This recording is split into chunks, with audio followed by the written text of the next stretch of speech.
Good morning, everyone, and thank you very much for joining me. This is the morning market review, and it is Thursday, the 27th of July. My name is Russell Shaw. I'm a senior market specialist at FXCM, and my email address is rshaw@fxcm.com. Just going to go ahead and bring up our disclaimers. First disclaimer will be the high risk investment warning. I'll keep this on screen for a few moments.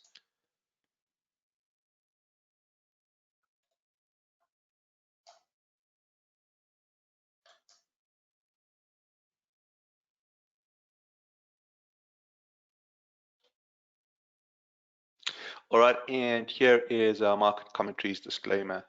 Good morning, Raj and Zanetta. Antonine, it's a pleasure to have you on the webinar. Hey, Matthijs, I did answer your email. Just check in your spam folder for the email for my reply yesterday. The Telegram channel has been discontinued.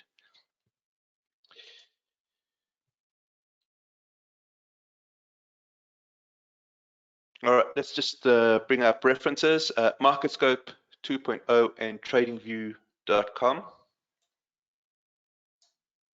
right, let's just go through to TradingView. I want to just show you guys the US 2-year note.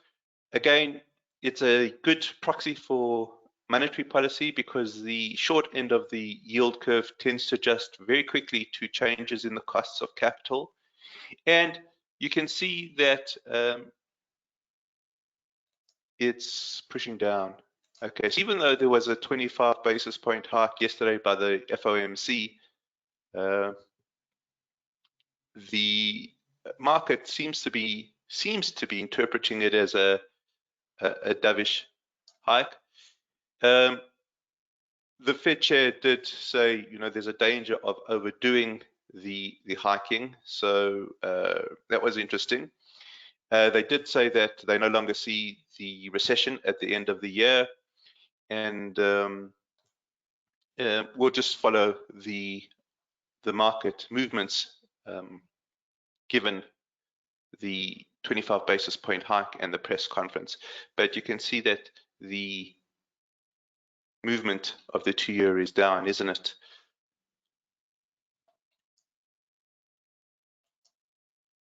Morning, Kim. Nice to have you on the webinar. All right, let's start off with the US dollar.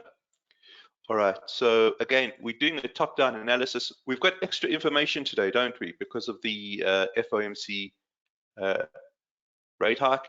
And let's stay on the weekly. Let's just reiterate the lower peak followed by the lower trough.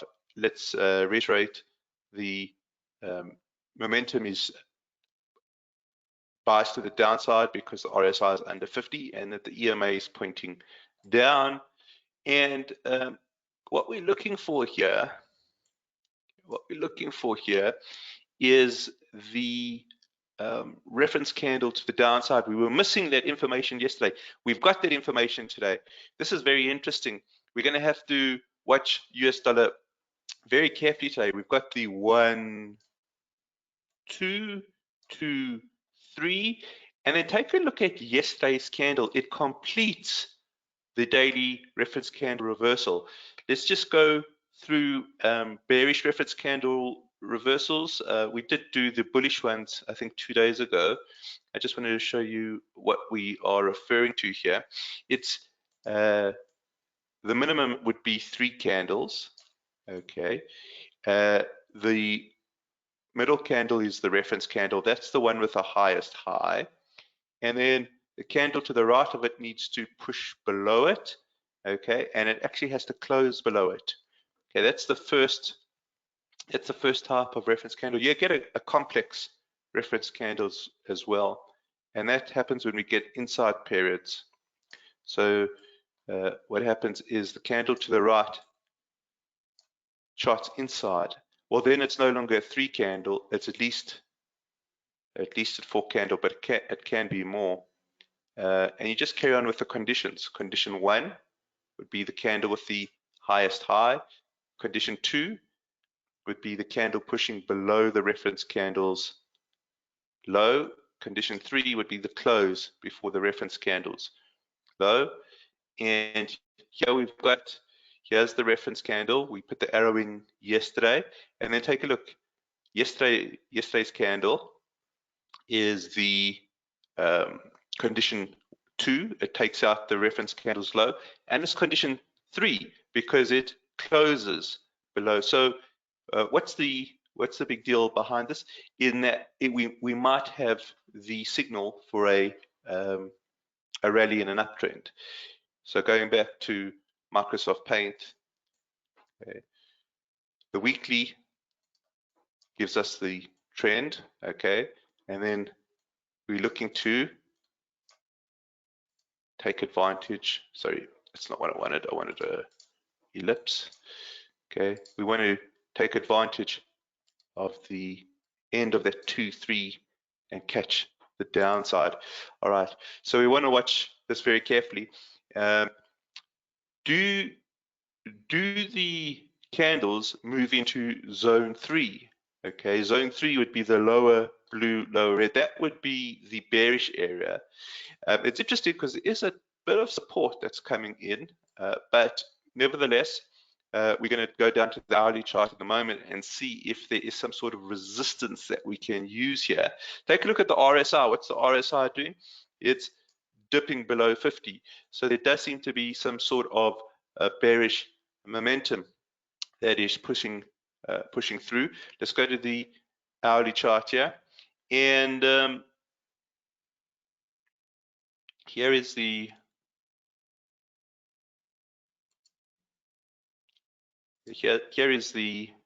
announcement. Okay, this is the FOMC announcement. You can see a long, big movement down.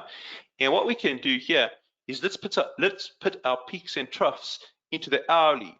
Okay, so we can just get a short-term trend. So let's take the arrow out. Okay, let's put in the reference peak over here.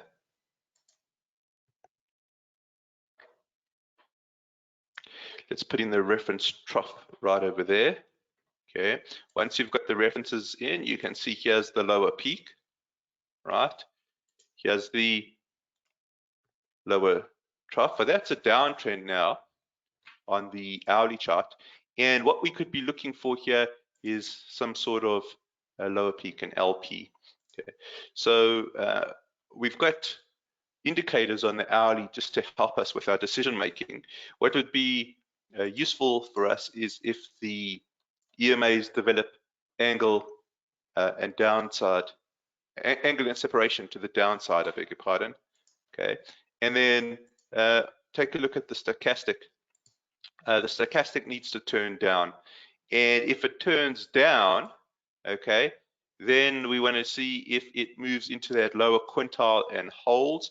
And if it goes into that lower quintile and holds, okay, then we potentially get that swing and move towards the zone 3. Okay, so this is very interesting post the FOMC rate hike, and now we've got the downtrend. We're just waiting for this next lower peak in the series. Let's take a look at Euro, see if there is some sort of equal but opposite type of formation there. So we'll start off at the weekly again, go through to Euro.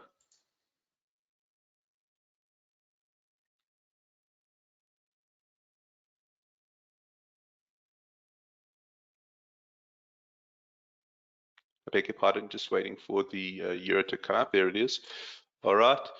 And here you can see on the weekly chart, what a terrific pattern here. A higher trough, followed by a higher peak. And what we're actually looking for is we're looking to see if there is going to be another higher trough in the series, aren't we? So it's looking very, very interesting.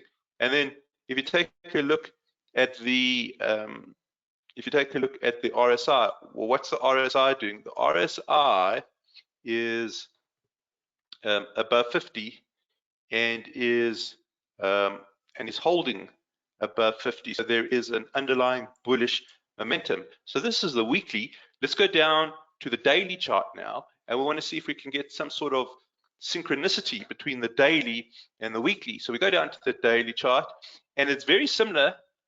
It's very similar to the dollar chart, except what we're looking for here is we're looking to see if the euro can make it into zone one.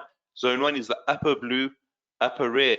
You can already see that the RSI is showing some signs of bullishness, and if you take a look at the reference candle, here is the 2-3. The 3 is the reference candle. Now, what's interesting, we don't quite get the third condition. I don't see this as the third condition for euro, and I think that means that we've got to be patient and give today's price action a bit of emphasis. In other words, do we close above the condition? I beg your pardon, do we close above the high today? Let's just go down to the hourly chart here and do some sort of analysis on the hourly. And again, here is the FOMC. Here is the FOMC meeting. Now remember, we've got the ECB today. So we had the Federal Open Market Committee. Okay, that's sort of given the weakness onto the US dollar. The question now is, does the ECB today come in and give the strength to the euro? Let's put in our peaks and troughs over here. Let's put in our peaks and troughs over here. Hey, Howard. Morning to you. Welcome. Okay, let's put in our reference trough over there. Let's put in our reference peak over here. Okay, now we've got our references. Okay, here is the higher trough. Here is the higher peak. Okay, found resistance at the R1, but now we're looking for the next higher trough in the series. Okay, you can already see that the EMAs are starting to show some sort of angle and separation, aren't they? All right, so we need these to move in that sort of a direction. That would be trigger one, but trigger one needs to be accompanied by trigger two, which would be the stochastic pushing upwards. And then, of course, when we get trigger two, we would like to see the stochastic make its way to the upper quintile and holds. And if it goes to the upper quintile and holds, then we've got an underlying bullish momentum. And if we've got an underlying bullish momentum, then we've got potential for a swing there. Okay, so you can see how the US dollar analysis and the euro analysis is a dual analysis. They both seem to be pointing in the same direction. Now we just need the catalyst for to start the moves. What can the catalyst be? ECB. Okay, so just be careful with the ECB, because of course when central bankers talk, going to be heightened volatility. BOE is next week. Okay, we've got Bank of Japan this week. BOE, Bank of England is next week. But let's just take a look at cable as well.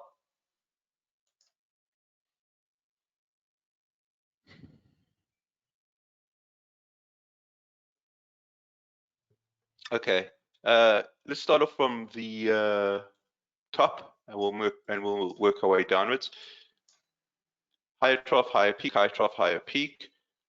RSI suggesting positive momentum. Let's go down to the daily chart, and you can see here we've got the movement towards zone one. So pound is actually showing relative strength at the moment, isn't it? It's heading towards the zone one, which is between the blue and the the upper blue and the upper red bands. So we want to get there.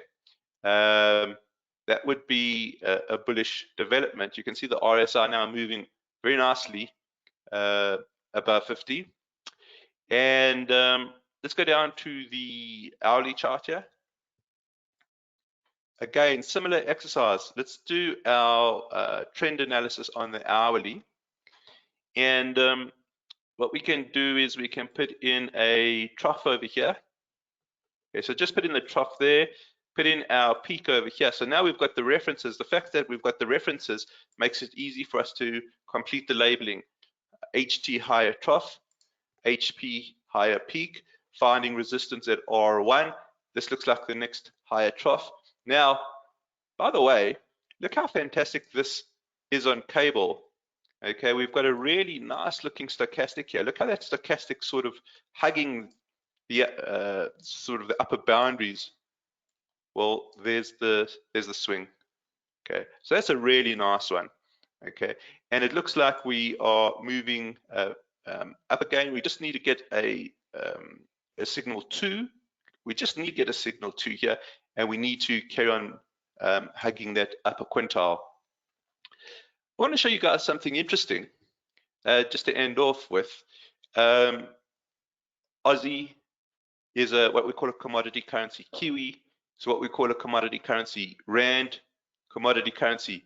Loonie, commodity currency. Just want to show you guys something quite interesting. We have done it, but not recently. So I think it's high time we just take a look at the commodity cycle, take a look at the commodity pairs, and then from tomorrow we'll start looking more closely at the commodity pairs, which we haven't looked at for a fair amount of time. So what we're going to do here, we're going to go back to trading view. What I'd like to do is bring up the Thomson Reuters Jeffries CRB index. So you can just type in CRB, okay? And this is what we're looking for here. Go into monthly.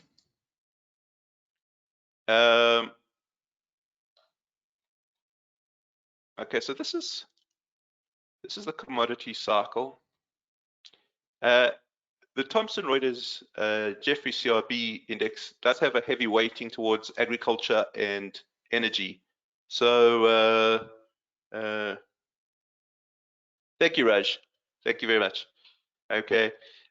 Watch this, guys. This is very, very interesting. Now, you're not going to get a one-for-one correlation here, but you're going to get things that are very closely aligned. Let's put in the Aussie. Now, watch carefully here, okay?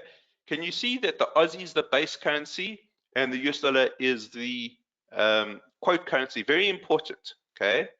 Okay, so Aussie comes before dollar, okay? Let's put in New Zealand dollar, NZD.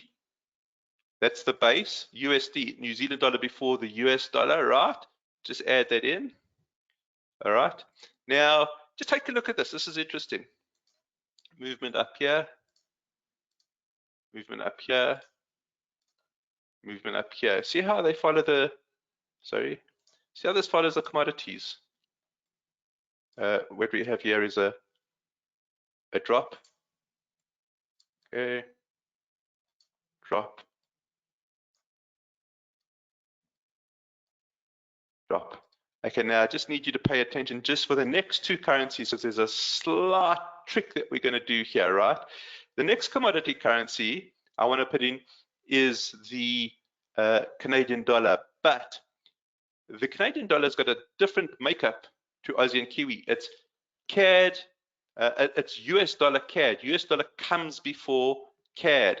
So what we're going to do is we're going to invert it so that we get everything aligned up. We want to put all the base currencies first and make US dollar the quote currency. So the way we're going to do that, just a little trick here, is you'll put in a US dollar CAD, okay, US dollar CAD, and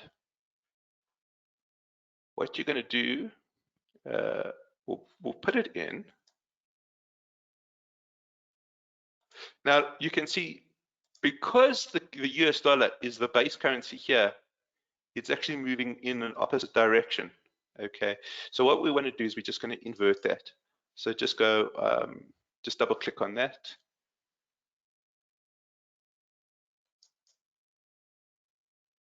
And it's very easy to do. What you're going to do is you're just going to go 1 divided by, okay, and that kind of inverts. That's going to invert it, and we'll click enter. And because we've got the inversion, you can see how the commodity currencies all start moving in a similar direction, don't they? Sorry, let me just try that again.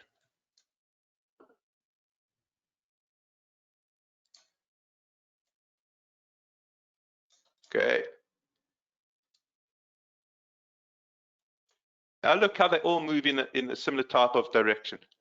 There's the commodity cycle. There's the Aussie. There's the Kiwi. There's the Loonie. Isn't that amazing? So the commodity currencies all move very similarly. And I'm going to just do a very long extension here. I'm going to do a very long extension here. Again, another long extension here. Long extension here. We can even add the rand to this. The rand is a commodity currency. It follows the patterns. The rand is an emerging market currency, so there are other forces that would be affecting it. But by and large, the patterns are similar. You can see it gets a bit difficult here, just sort of over the COVID period. Okay.